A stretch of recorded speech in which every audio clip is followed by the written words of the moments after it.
Welcome. I'll be taking you through my participatory project presentation. And when handed over this project, I decided to work on different school systems and what factors they consider to ensure that they provide quality education to their learners. So with this, I focused on the Berkeley unit. In the Alameda Council, there are different units of education: elementary, middle school, and high school, and I have a variety of them in my consideration. Hi, I am Sumbang Patience.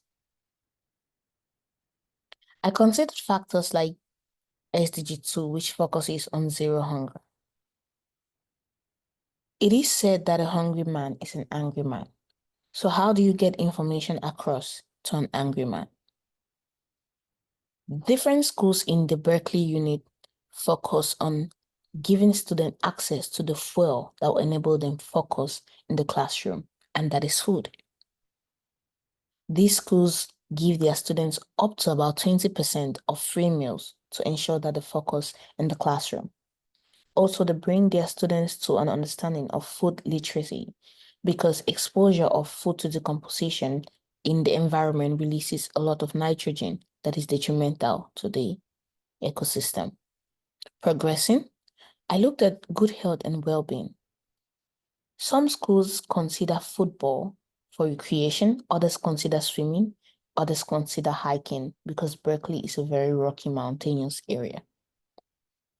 This helps the students to zone out from content intense stuff and relax for a bit in the school setting. They also have factors that contribute to mental support. And with these, they have meditation rooms and even counselors that can give them this mental support. As per their health curriculum, their health centers on some of the campus and not all, and their counseling unit to enable the students empowered and make informed decisions. These facilities are also open to their teachers, because with a well-minded teacher, then we can guarantee that knowledge will be properly disseminated. Advancing, I looked at gender equality in these school settings, and I got to realize that there was no particular consideration for advancing the girl child. There were no toilets that particularly said that there were sanitary napkins in them for ladies that do not perfectly cater for that. And I realized that there was a predominant 51:49% ratio of males to female in the school setting. There was no particular consideration of we want to make it an inclusive learning or curriculum. That was good to note. Progressing, I looked at clean water and sanitation. Water comes into play on two fronts. Is it the water that we drink, or is it the water that we use to manage waste in our water closet latrines? If these two are not properly managed and they mix up, there'll be a rapid waterborne disease dissemination. Some schools had effective water catering while others did not. And it will impress you to note that this has a great impact on the overall ratings of the schools. Different schools in this area are being rated based on the academic output of their students as students go for numerous competitions. I took into consideration climate action, where I checked for the incorporation of awareness of sustainability in the different curriculums offered by different schools like Rosa Parks, Martin Luther King Jr., Crowden School, Malcolm X. And I realized that different aspects of sustainability were brought into the school settings. Some schools focused on beach cleanups because Berkeley is predominantly surrounded by the ocean and the bay. Some schools took into consideration garden planting. Some schools took into consideration informing their students about ways to stay safe from earthquake attacks, because this area also has a lot of earthquake disturbances. It was fascinating to me for those that did tree planting and gardening because, as emphasized in the Life on Land class, these ecosystems are fundamental for the balancing and motion of the planet. Someone may ask that why do we need to consider all these facets in quality education? The school is a place for primary knowledge dissemination. With a curiosity in the minds of youths and learners, whatever the length for the most will be passed down to their parents when they get back to the home setting. Thus, the knowledge does not only end with them, but it spreads to the home and eventually to the community. I'll take you through the map that I built from the data that I collected after intensive research.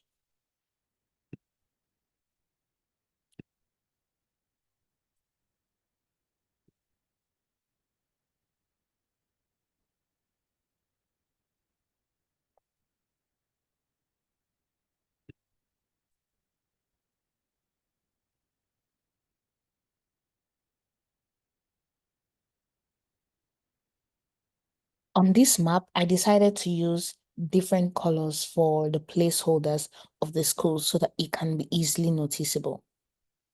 This is a sample school, Aspire Berkeley Maynard Academy, which was founded in 1997, has a population size of 546, and the classes offered are 8th grade classes. It has a male to female ratio of 48.8 to 51.2, with a teacher to student ratio of about 21:1. The health and counseling clinics they have is counseling, and they prepare their students for natural disaster. They have a rating of 4.0 on 5. And yes, they have access to clean water. It will also interest you to know that they have about 53 toilets for this population and disseminate about 21% of free meals. Let's take another school into consideration. This is the Berkeley Technology School. A middle school with a population size of about 52 people. Boys to girls ratios, 59.2 to 40.8. They have a very low rating of 3.1. Why? Because they don't have access to clean water. Their females, on average, is low because the average we have here is 19 and 18%. Let's take a look at another school, Longfellow Middle School. Founded in 1995, and the teacher to student ratio is 21:1. Has a 3.3 rating. Why? Because they don't have any health or counseling clinics, despite the fact that they have water and they give out 24% of free meals.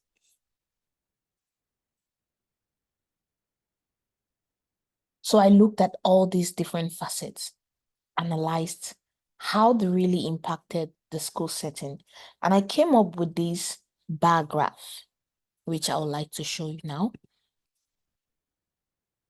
to measure the impact of different facets on the rating, on the academic output, which can be easily judged by the ratings of these different schools.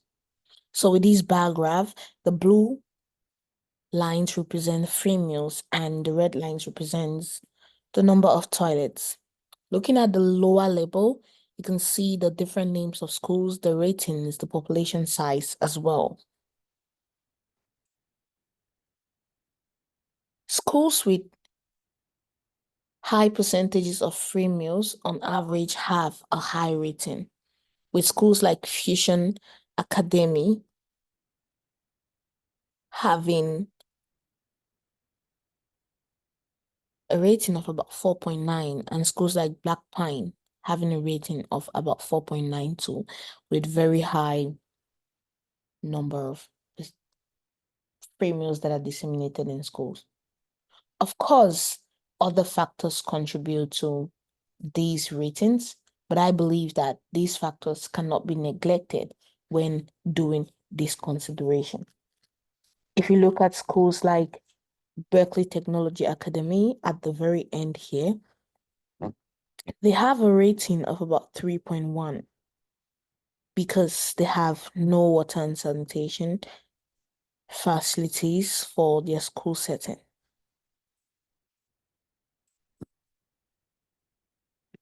So with that, I can actively say that though there is no guarantee for a causation effect of these facets of the SDGs on the school setting, I could say that it is a lurking variable, though not predominantly the reason for the advancement in these different school settings.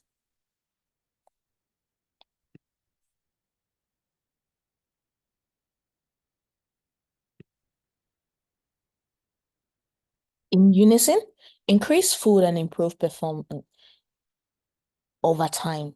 Recreational facilities that helps the students get out of content and material intensive work increases their learning posture and readiness for the school setting. In conclusion, nutritional programs, student health and wellness, water conservation, and a sustainable curriculum are what we need to ensure the sustainability of our planet.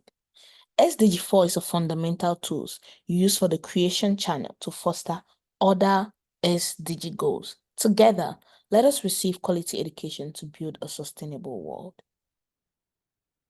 I decided to embark on this project because I am an advocate for quality education and understanding the different factors that contribute to the quality of education that pupil will receive in the school setting is of utmost importance to me, and you should consider looking into it. I've gotten to understand that free meals in the school setting should not be neglected, which I had no ideas about. What did you get to understand? Thank you for listening.